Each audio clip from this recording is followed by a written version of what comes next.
kind of think of the spiritual world as, if we imagine that there is such a thing, we think of it as a little like sort of flu, or it's ethereal. It's not really tangible.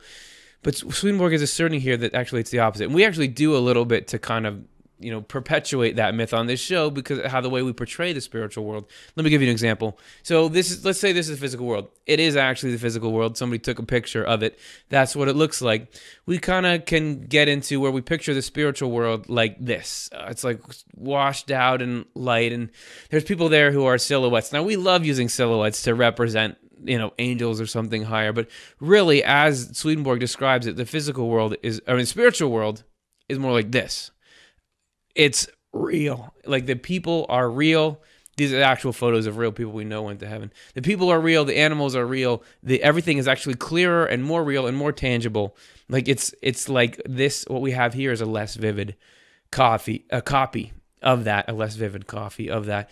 So, that's what we're talking about. If we don't have that in mind, we're just going to start to think that the spiritual root of things is less real, and that's not at all what the reality is. And you don't have to even ask Swedenborg about that. Anyone who's had some kind of experience will come back and tell you it was more real over there. This is less real here. So everything in this world is a reflection of that reality that's behind it. Everything positive and negative is this reflection of, Swedenborg is saying, love and wisdom. Actually, God's love and wisdom is imaged in everything around us. And he learned this. Well, one of the times he learned it was through a particular experience he had where he was meditating. He says, he tells this story that he was meditating on the creation of the universe.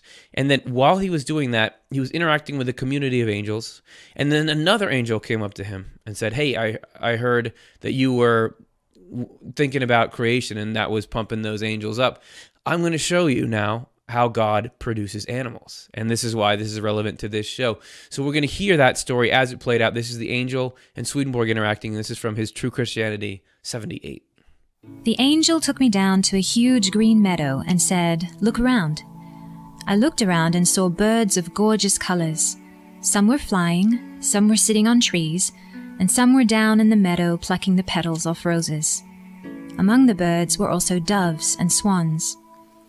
These things vanished from my sight, and then I saw not far from me flocks of sheep and lambs, and of kids and nanny goats.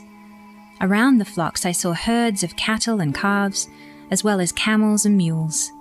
In a grove I saw deer with tall antlers, and also unicorns.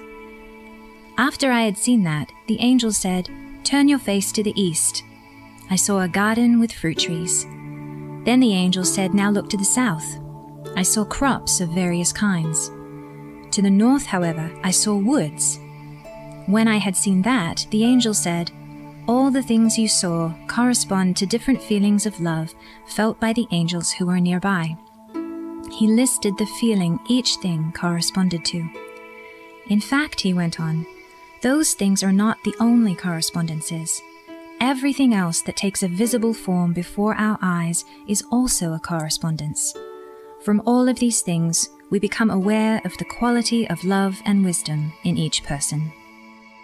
So in the spiritual world, these things are appearing. And first thing that solves for us is, yes, there are animals in the afterlife. And not just animals, but all kinds of animals. And even, I don't know if you noticed it in there, there were animals that we don't even have here. He mentioned unicorns, which we talked about a little bit in a previous show. We obviously didn't have footage of that, but it's there. So there are animals. They look like animals here. There are landscapes. There are plants. It's all there.